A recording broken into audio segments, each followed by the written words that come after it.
Nouveau rebondissement dans une affaire très médiatisée. Ses soutiens espéraient sa libération.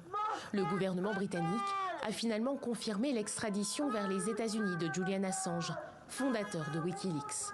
L'organisation non gouvernementale dénonce un jour sombre pour la liberté de la presse. La ministre britannique de l'Intérieur approuve l'extradition de l'éditeur de Wikileaks, Julian Assange, vers les États-Unis, où il risquerait une peine de 175 ans. Un jour sombre pour la liberté de la presse et pour la démocratie britannique. Julian Assange, icône controversée de la liberté d'informer. Aux États-Unis, l'Australien de 50 ans est poursuivi pour fuite massive de documents confidentiels.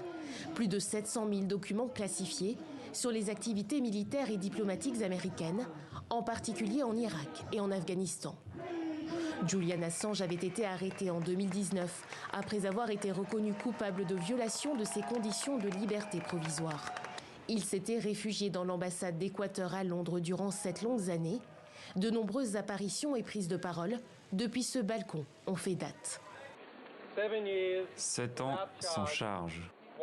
Pourquoi mes enfants ont grandi sans moi?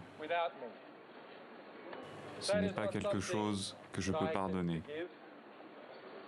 Ce n'est pas quelque chose que je peux oublier. Selon le ministère britannique de l'Intérieur, son extradition vers les États-Unis ne serait pas incompatible avec le respect de ses droits. Julian Assange a 14 jours pour faire appel de cette décision.